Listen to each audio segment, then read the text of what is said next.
Minsan kailangan lang talaga natin ng tiyaga, pero syempre pag may tiyaga, may nilaga.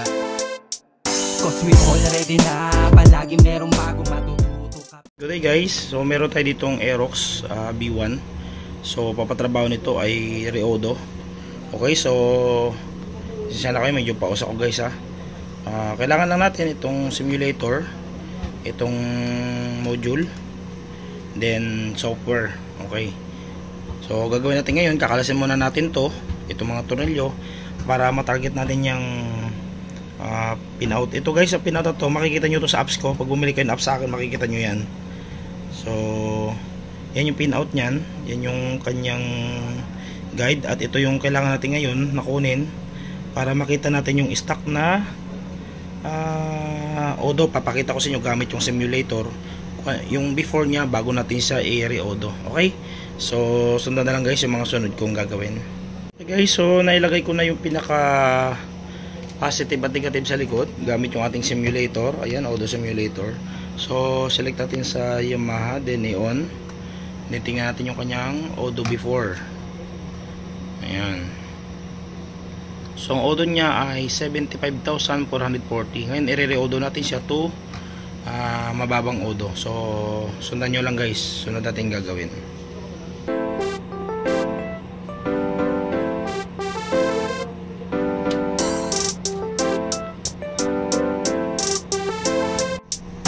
You know already, laging naghahanap ng bagong information, laging naghahanap ng bagong knowledge. What you don't realize, success is lives close. Success is really focus, basic, yeah.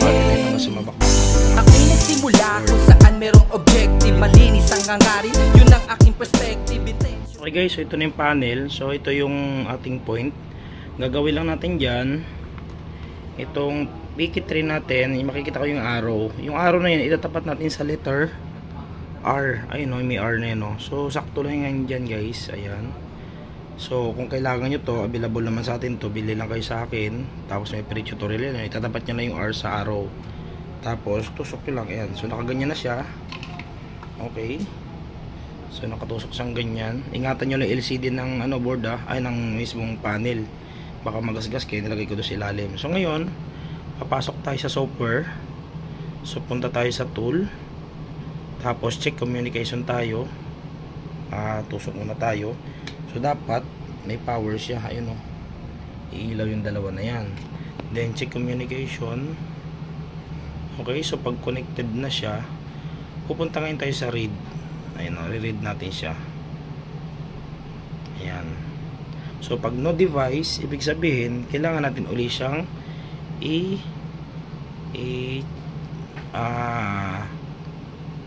punta tayo sa tool, tapos punta tayo sa check communication. Ayan o. Okay, hanggang sa ma-detect siya yun. Then read, punta tayo sa read. So pag no device, ibig sabihin pwedeng possible itong loose or ito nag-loose. So pupuntahan lang natin yung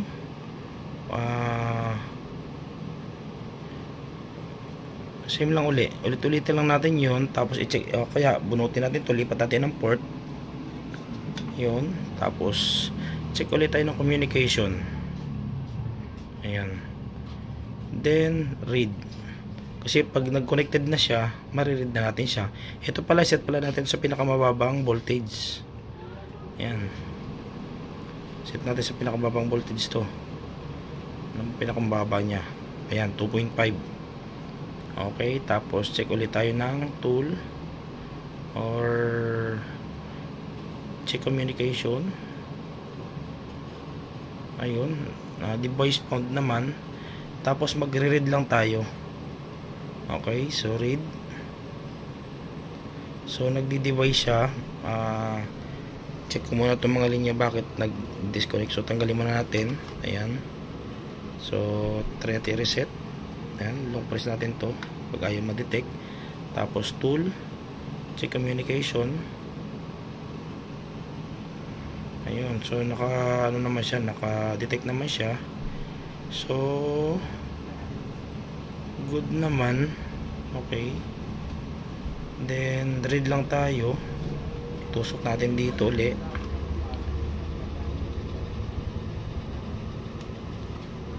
Ayan, halos contact lang, tapos read. Ayun siya. So pagka naitama na natin yung module, so mariread na natin yung original. Ayun siya. So pag na-read natin, punta tayo sa file, punta tayo sa import. Ayan, i-save natin yung file. So lagay natin dito Aerox. Lagay natin dito yung ano niya, 75,440. Yan yung stock. Ayan, para meron tayong ano, in case na magka-problema, meron tayong pwedeng ibalik. So hindi, mali. Ano pala tayo dapat, export. Ayun. Then dito na ilagay yung Aerox. Tapos 75,440. Yan yung stock niya. Then i-save natin. Okay, so pag na-save natin, nandun na sa mga file. Ngayon, i-re-reodo na natin siya. So doon tayo sa step ng pagre-reodo. Okay guys, sa pagre-reodo, pasok lang tayo doon sa file, tapos import, tapos ilagay natin yung request ng client. Gusto ng client medyo ayan, hanap tayo ng ibang mga file. Okay, so meron tayo ditong 95. So hanap pa tayo na ibang file. Pakita ko sa inyo mamaya pag meron tayong mga file na request niya 35,000, kasi request niya wala dito sa list ko eh. Okay guys, so lalagyan natin siya ng 20,000. So punta tayo sa file, tapos import, tapos hanapin natin yung 20,000 kung meron tayong record 20,000. Okay, so yun, meron tayong 20,000. Okay, may sumunod ba? 20 lang. Ayan, 20. Then open. So yan na siya. Ngayon gagawin natin dyan, i-write natin siya. Okay, so pag write, yan siya, papasok na siya dito. Then nag-load detect siya. Ibig sabihin, kailangan ulit natin siya try natin siya magbunot. Tapos saksakulin natin. Ayan, kasi minsan naglulus yan. Tapos tool, communication, hanggang sa lumabas yung connected. Tapos import file, import 20,000.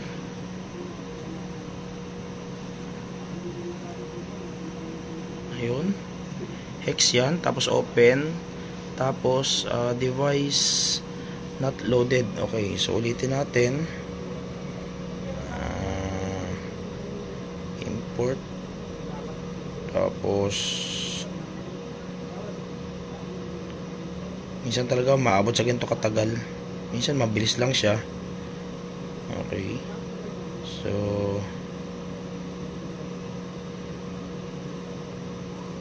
communication muna tayo. Okay, yun, device found. Ilang kasi may load natin siya guys bago natin mag-write.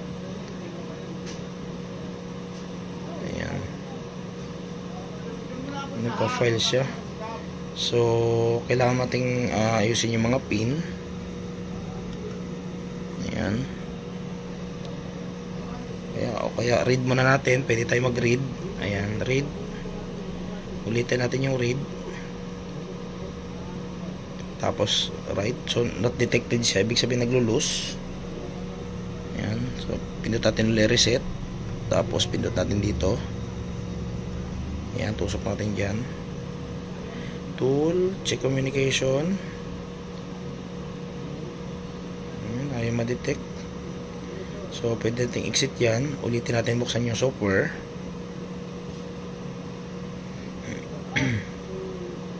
Close program. Naglalag pala siya. Okay, buksan ulit natin. Right click, press open natin. Ayaw open. Naglalag siya guys. So tanggalin mo natin. Naglalag siya. So bunutin natin, tapos buksan natin yung software ulit. Refresh. Ayun, nagbukas na siya. Okay, so pagbukas, lagyan natin sa pinakamababang voltage. Saksakulin natin. Tapos lagyan natin dito. Saksakulin natin dyan. Tapos tool, check communication. Okay, so diretso na tayo sa import. 20,000. Ayun. Tapos yun, nagkakaroon siya ng error. So wait lang guys, sa troubleshoot ko muna. Yun guys, so nag-read ulit ako, naglulus lang doon sa may pin. So after natin ma-read, punta tayo sa file, import. Tapos lagyan natin yung code ulit habang good pa yung connection. 20,000. Ayan. Okay, so write. Ayan, so nagra-write na siya ngayon. Ayan. Ayan, successful na siya guys. So sure lang natin na nakatama lang yung pin, kasi minsan guys kailangan nating i-galaw-galawin niya kasi maluwag yung butas na yan dito. So kailangan nating itama yan. Yan. So always ano lang tayo, tool, check communication, tapos read, tapos tool, check communication, write. Ganun lang siya guys, gagawin ulit-ulit hanggang sa successful. Ngayon tingnan natin ngayon yung magiging reading niya, kung ano yung lumabas doon, ano yung resulta gamit yung ating simulator. Okay, and guys, so tetestingan natin, on lang natin tong ating simulator. Tingnan natin kung pumasok yung 20,000 na yun. Ayun guys, so 20,000 ano na siya do, medyo silaw lang. Ayan o, ayan siya yun. So pag nag-error, ibig sabihin nakakalas lang yung panel, pero pag nakakabit na yan sa motor, wala na error na yan kasi na-lost communication siya. Okay guys, so on off lang, off. So on, makikita nyo na yung resulta. Ayan, so okay na siya. Naghahanap ng bagong information, laging naghahanap ng bagong knowledge. What you don't realize, success is lives close. Success is really focus, basic, yeah. Dapat din connected ka lang sa aking goal. Tatawagin, team goal, grupo merong goal. Ang plano, pulido, kasado, nagplantado. Common goal ng aking grupo ay kayo. Kailangan unawain, intindihin. Hindi to para sa akin, sa'yo din. Because when take the action, it's very important. Unawain ang pangalan bago nakasulat. So ibig sabihin, I am leading for them. Kumbaga sa gera, handa ka sa gipin. Mamamatay ako para yan sa'yo.